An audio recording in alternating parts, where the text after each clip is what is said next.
Hi everyone, welcome to this new video. और आज इस वीडियो में हम देखने वाले कि कैसे आप फ्रंट एंड से फुल स्टैक डेवलपर बन सकते हैं।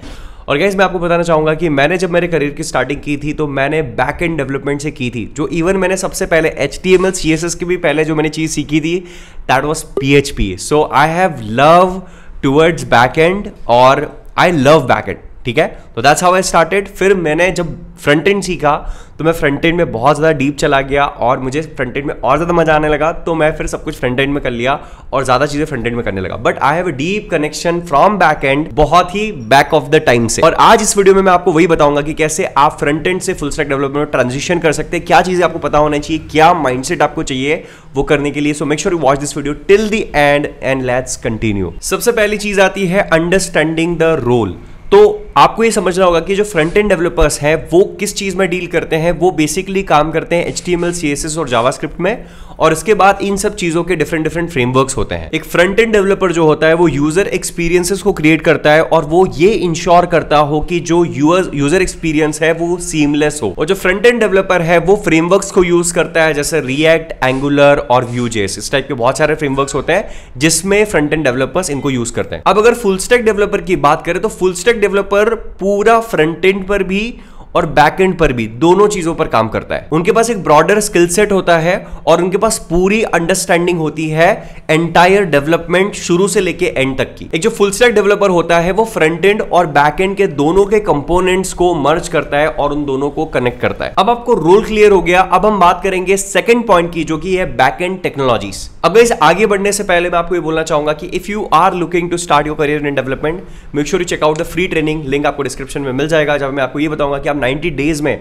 कैसे अपना डेवलपमेंट में करियर स्टार्ट कर सकते हो fast. Just click on the link and just go to the page. अब जब बात आती है बैक एंड टेक्नोलॉजीज की, तो सबसे पहली चीज आपको ये समझना होगी कि बैक एंड करने के लिए आपको सबसे पहले एक लैंग्वेज आपको आना चाहिए। तो या तो वो Node.js हो गया, या पाइथन हो गया, या PHP हो गया, या रूबी ऑन रेल्स हो गया, कुछ भी हो गया। आपको एक ऐसी लैंग्वेज है जो आपको बैकएंड के लिए सीखना पड़ेगी। मैं हमेशा आपको बोलता हूं कि अगर आप करियर बनाना चाहते हैं वेब डेवलपमेंट में तो हमेशा आपको जावास्क्रिप्ट के राउट पे जाना चाहिए कि आप जावास्क्रिप्ट सीख लेते हो, जिससे आप फ्रंट एंड भी कर लोगे, रिएक्ट भी कर लोगे, सब कर लोगे, और बैक एंड में आप वो सीखकर नोड कर पाओगे, एक्सप्रेस कर पाओगे। तो आपका एक ही लैंग्वेज से सारा काम हो जाएगा। तो अगर आप मुझसे पर्सनली पूछो तो I will recommend you to go for Node.js, जो कि आप जावास्क्रिप्ट से कर पाओगे। उसके बाद आपको फ्रेमवर्क्स भी आने चाहिए अगर आप बैकएंड करने जा रहे हो, क्योंकि एक टाइम के बाद आपको सारी चीजें एकदम स्क्रैच से नहीं करनी पड़ेगी। आपके पास बहुत सारे ऑप्शंस मिल जाएंगे, आपको बहुत सारे फ्रेमवर्क्स मिल जाएंगे जिनको आप यूज करके आपका काम आसान कर सकते हो। तो अगर आप नोड में जा रहे हो तो आपके पास फ्रेमवर्क होता है Express.js। आप अगर पाइथन में जा रहे हो तो आपके पास होता है Django, जिसको यूज करके आप बहुत काम फास्ट कर सकते हो। और उसके बाद अगर आप रूबी सीख रहे हो तो रूबी ऑन रेल्स करके फ्रेमवर्क होता है जिसको आप यूज कर सकते हो, और आपका काम जो है वो बहुत ज्यादा फास्ट हो सकता है। तो सबसे पहले लैंग्वेज सिलेक्ट करना है, उसको सीखना है, उसके बाद आपको फ्रेमवर्क सीखना है। इसके बाद आपको डेटाबेस को कैसे आप मैनेज करोगे, डेटाबेस को आप कैसे क्रिएट करोगे, कैसे इंटरेक्ट करोगे, और APIs क्या होती है इसके बारे में भी नॉलेज चाहिए। तो ये सारा अगर आप सीख लेते हो तो आपका बैकएंड की जो टेक्नोलॉजीज है उससे आपकी एक अंडरस्टैंडिंग हो जाएगी और आप चीजें क्रिएट कर पाओगे। इसके बाद थर्ड पॉइंट आता है API डेवलपमेंट एंड इंटीग्रेशन। तो गाइस आपको यह समझना होगा कि आज के टाइम पे अगर आपको मॉडर्न वेब डेवलपमेंट करना है ना, मॉडर्न डेवलपमेंट करना है, तो आपको API की अंडरस्टैंडिंग होनी ही चाहिए। अब API क्या होता है? API को आप इस तरीके से समझो कि आपका एक सॉफ्टवेयर है और उस सॉफ्टवेयर का एक्सेस आप मल्टीपल जगह पर एक्सेस दे सकते हो बिना पूरा एक्सेस दिए। तो आप चाहते हो कि आपने बैकएंड में कुछ बनाया और आप चाहते हो कि उससे कोई दूसरी एप्लीकेशन कनेक्ट कर पाए और दूसरी एप्लीकेशन उससे कम्युनिकेट कर पाए, तो आप उसको लिमिटेड एक्सेस दे सकते हो। और आप कभी नहीं चाहोगे कि आपका पूरा एक्सेस जो है आपकी एप्लीकेशन का वो सामने वाले को मिले। एग्जांपल लेते हैं हम कि जब भी आप पेमेंट करते हो कहीं पे ऑनलाइन, तो आप देखते होंगे कि आप किसी शॉपिंग की वेबसाइट पे जाते हो लेकिन ICICI बैंक का इंटरनेट बैंकिंग का पेज खुल जाता है। तो ICICI बैंक ने Amazon को एक्सेस दे रखा है उनका इंटरनेट बैंकिंग एक्सेस का पोर्टल का एक्सेस करने के लिए, ताकि वो पेमेंट करवा सके अपने प्लेटफॉर्म के लिए। तो जब APIs की बात आती है तो आपको पता होना चाहिए कि रेस्टफुल APIs को आप कैसे क्रिएट करते हैं। उसके बाद आपको इंप्लीमेंटेशन आना चाहिए API राउट्स का, कंट्रोलर्स का, मिडलवेयर का। उसके बाद आपको यह भी आना चाहिए कि आप जो APIs को क्रिएट कर रहे हो बैकएंड में, उसको फ्रंट एंड के जो फ्रेमवर्क्स है उनसे कैसे एक्सेस कर सकते हो, फ्रंट एंड से कैसे एक्सेस कर सकते हो। लाइक फैच से आप कैसे एक्सेस कर सकते हो, एक्सियो से कैसे एक्सेस कर सकते हो उन एपीआईज को, क्योंकि आपने बैकएंड बना दिया, बैकएंड से आप डेटा निकाल पा रहे हो, लेकिन फ्रंट एंड और बैकएंड को अगर आपको लिंक करना है तो एपीआईज का बहुत बड़ा रोल है। इसके बाद आपको एपीआई का ऑथेंटिकेशन, ऑथराइजेशन और एरर हैंडलिंग भी आना चाहिए। इसके बाद 4th पॉइंट आता है सर्वर एंड डेटाबेस मैनेजमेंट। तो अगर आप फ्रंट एंड कर रहे हो ना, तो आपको कोई सर्वर के साथ डील नहीं करना है। जो एप्लीकेशन आपने बना दी वो एप्लीकेशन आप कहीं भी डालोगे और आपको कुछ मैनेज नहीं करना है, सर्वर और सारी चीजें।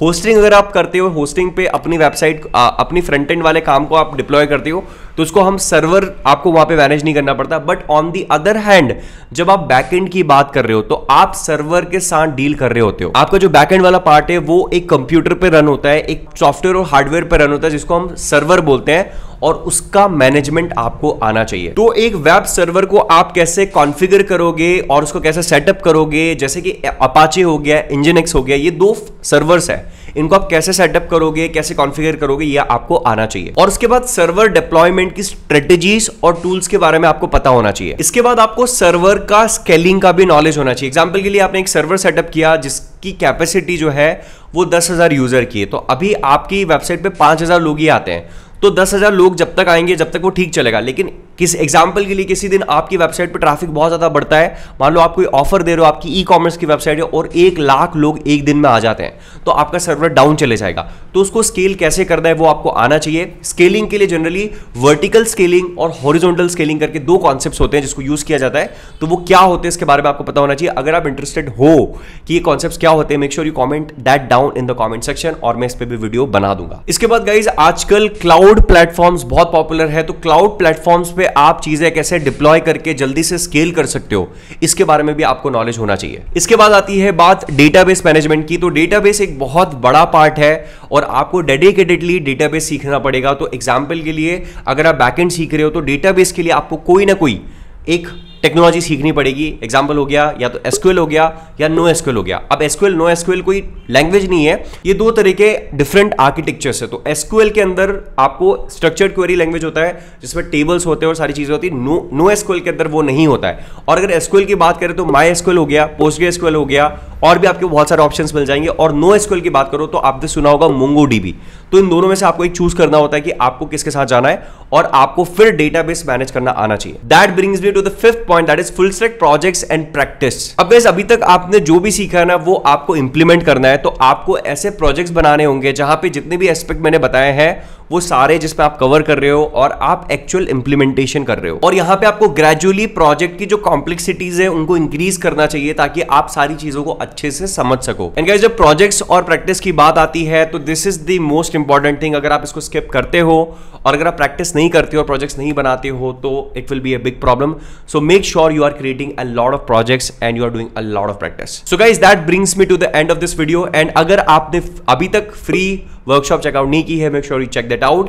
And guys that's it for this video. I hope ये वीडियो आपको पसंद आया होगा और आपको वैल्यू मिली होगी। और राइट नाउ अभी आप क्या कर रहे हो, फ्रंट एंड कर रहे हो, रिएक्ट कर रहे हो, जावास्क्रिप्ट सीख रहे हो या बैक एंड सीख रहे हो, do let me know in the comment section. And that's it for this video. Thank you so much for coming here and watching this video, and I will going to see you guys in next video. Bye bye.